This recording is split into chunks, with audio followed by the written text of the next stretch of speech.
Hello friends, कैसे हैं आप सब। होप आप बहुत अच्छे होंगे। Welcome back to my channel Career Point with Shashwati. दोस्तों, मैं आज आपके लिए फिर से कुछ गवर्नमेंट वैकेंसीज लेके आई हूँ, पर इस बार रेलवे रिक्रूटमेंट बोर्ड की तरफ से कुछ वैकेंसीज निकल के आए हैं जो ministry of railways government of India के अंडर आता है। ठीक है, मैं ऑलरेडी रेलवे रिक्रूटमेंट बोर्ड का ग्रेजुएट के रिलेटेड जो पोस्ट निकल के आए थे उसके बारे में मैं डिस्कस कर चुकी हूँ।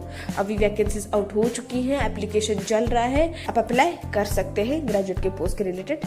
बट फिर से रेलवे रिक्रूटमेंट बोर्ड की तरफ से अंडर ग्रेजुएट के रिलेटेड पोस्ट निकल के आया है, मतलब जो 12th पास के बच्चे हैं वो इस पोस्ट के लिए अप्लाई कर सकते हैं। पहले जो ग्रेजुएट पास के बच्चे हैं उनके लिए पोस्ट निकल के आया था आरआरबी की तरफ से, उसके बारे में मैंने बताया था। बट आज मैं 12th के रिलेटेड डिस्कस करने वाली हूँ। तो जो भी कैंडिडेट्स 12th पास है वो इस पोस्ट के लिए अप्लाई कर सकते हैं, कोई भी डिसिप्लिन में से हो चलेगा। ठीक है, चलिए डिस्कस करते हैं। आगे बढ़ने से पहले चैनल को प्लीज लाइक, शेयर और सब्सक्राइब जरूर कर लीजिएगा ताकि जो भी फर्दर गवर्नमेंट वैकेंसी और उसके रिलेटेड नोटिफिकेशन हो मैं आप तक पहुंचा सकूं। देखिए, ये रेलवे रिक्रूटमेंट बोर्ड का ऑफिशियल वेबसाइट है।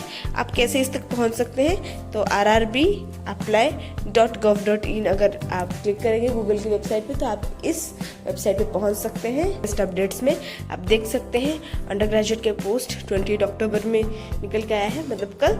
और जैसे कि मैंने अभी बताया कि ग्रेजुएट वालों के लिए ऑलरेडी पोस्ट निकल के आ चुका था, तो ये देख सकते हैं आप 21 अक्टूबर में लिखा गया है ग्रेजुएट पोस्ट के बारे में, और लास्ट डेट ऑफ एप्लीकेशन 2011 है। और इसके रिलेटेड वीडियो मैं ऑलरेडी यूट्यूब में डाल चुकी हूँ, आप लोग देख सकते हैं डिटेल्स में। ठीक है, यहाँ पे हिंदी और इंग्लिश दोनों का वर्जन है। आपको जिस लैंग्वेज में सुविधा हो वहाँ से आप लोग डाउनलोड करके वहाँ पढ़ सकते हैं। मैं आपको चलिए डिटेल्स में डिस्कस करती हूँ इसके बारे में क्या बोला गया है। ठीक है, यहाँ पे आप साइड में देख सकते हैं कि यहाँ पे अप्लाई बटन साइड में दिया गया है। तो मैं इस वेबसाइट का लिंक डिस्क्रिप्शन बॉक्स में दे दूंगी ताकि अंडर ग्रेजुएट हो या ग्रेजुएट हो आप यहाँ पे आके अप्लाई कर सकते हैं। साइड में रेड कलर के बटन में अप्लाई बटन दिया गया है, वहाँ पे अगर आप क्लिक करेंगे तो आप रीडायरेक्ट हो जाएंगे ऑफिशियल वेबसाइट जहाँ पे आप अप्लाई कर सकते हैं इस पोस्ट के लिए, गिवन पोस्ट के लिए, चाहे वो अंडर ग्रेजुएट हो चाहे वो ग्रेजुएट हो। ठीक है, रेड कलर बटन दिख रहा है हर किसी को साइड में, राइट साइड में, तो आप वहाँ पे आप अप्लाई कर सकते हैं। ठीक है, देखिए ये डिटेल सेंट्रलाइज एम्प्लॉयमेंट नोटिफिकेशन है सेल 7/2025 की तरफ से। न्यूज में इसके बारे में शॉर्ट नोटिफिकेशन आउट हो गया था कब, 4 अक्टूबर 2025 की। ऑनलाइन एप्लीकेशन कब से शुरुआत हो रही है, 28 अक्टूबर 2025 से शुरू हो चुकी है। और लास्ट डेट ऑफ एप्लीकेशन कब है, 27 नवंबर 2025। ठीक है, अगर समझ में नीचे चलते हैं।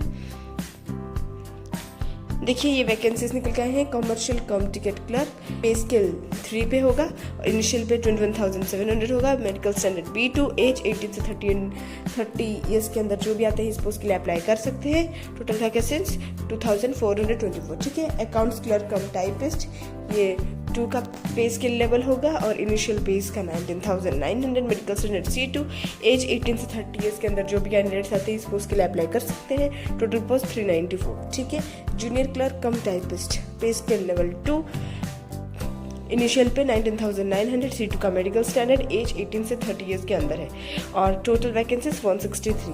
Trains clerk, pay scale 2, initial pay 19,900। Medical standard A3, as 18 से 30 ईयर्स के अंदर जो भी आते हैं इस पोस्ट के लिए अप्लाई कर सकते हैं। Total vacancies 77। ठीक है, ये सारे को मिला के 3058 वैकेंसीज निकल के आए हैं अंडर ग्रेजुएट पोस्ट के लिए, मतलब 12th पास बच्चों के लिए। आगे समझ में नीचे चलते हैं। देखिए ये वैकेंसीज टोटल इतनी ही है।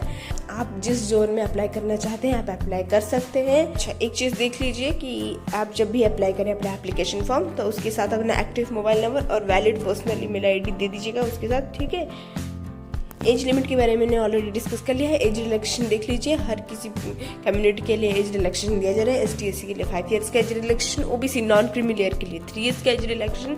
ठीक है, एक्स सर्विसमैन के लिए डिपेंडिंग अपन कि आप अनरिजर्व से हैं, OBC NCL ST/SC उनका भी रिलैक्सेशन 3 ईयर्स, 6 ईयर्स, 8 ईयर्स का है। पर्सन विद मेंटल डिसेबिलिटी उनका भी कैटेगरी अनुसार 10 ईयर्स, 13 ईयर्स और 15 ईयर्स का एज रिलैक्सेशन है।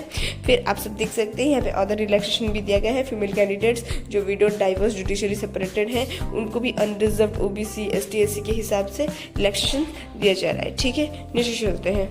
एजुकेशनल क्वालिफिकेशन जैसे कि मैंने बताया मिनिमम क्वालिफिकेशन 12th पास है।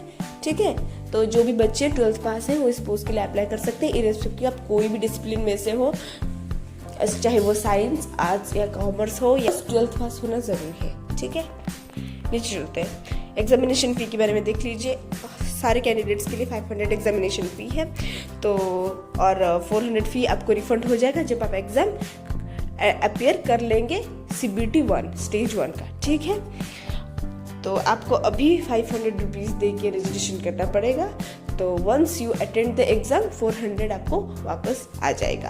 पहले ही स्टेज में अगर आप अटेंड कर रहे हैं तो आपको पैसा वापस आ जाएगा, ठीक है। यहाँ पे वही भी लिखा गया है। अच्छा, जो candidates ST SC ex serviceman, PWD female, transgender या इकोनॉमिकल बैकवर्ड क्लास से बिलोंग करते हैं, उन्हें कितना फीस देना पड़ेगा? 250 रुपीज़, ठीक है।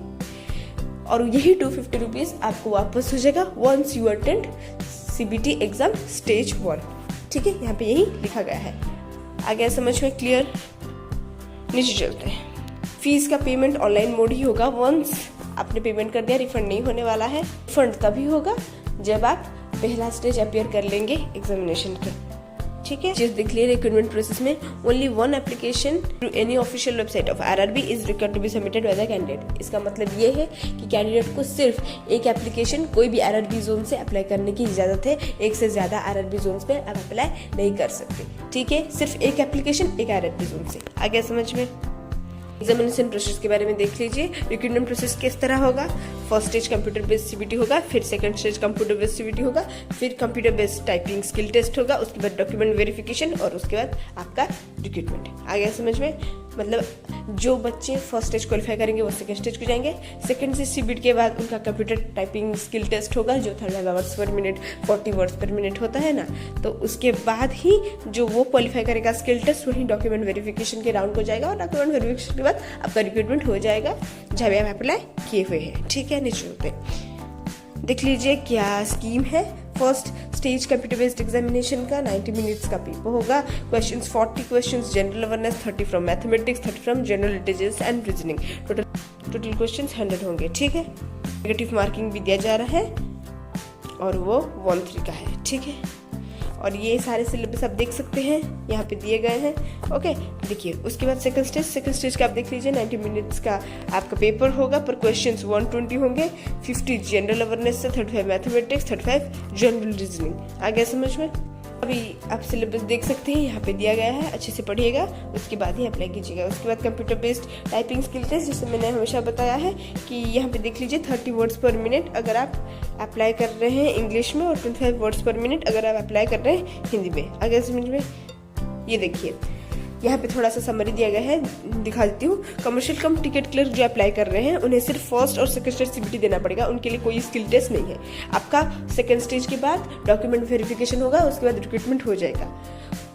पर अकाउंट्स क्लर्क कम टाइपिस्ट और जूनियर क्लर्क कम टाइपिस्ट, ये दोनों उनके लिए फर्स्ट स्टेज होगा, सेकंड स्टेज CBT होगा, उसके बाद स्किल टेस्ट होगा और फिर रिक्रूटमेंट होगा। ट्रेंस क्लर्क के लिए आपका फर्स्ट स्टेज CBT होगा, सेकंड स्टेज CBT होगा, उसके बाद डॉक्यूमेंट वेरिफिकेशन के बाद डायरेक्ट रिक्रूटमेंट हो जाएगा।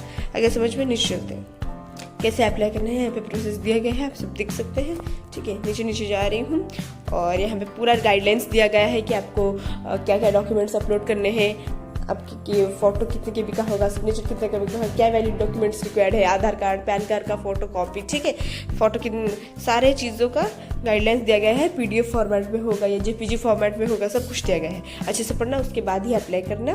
मैं इस डिटेल नोटिफिकेशन का लिंक डिस्क्रिप्शन बॉक्स में दे दूंगी, जैसे कि मैंने बोला था पहले।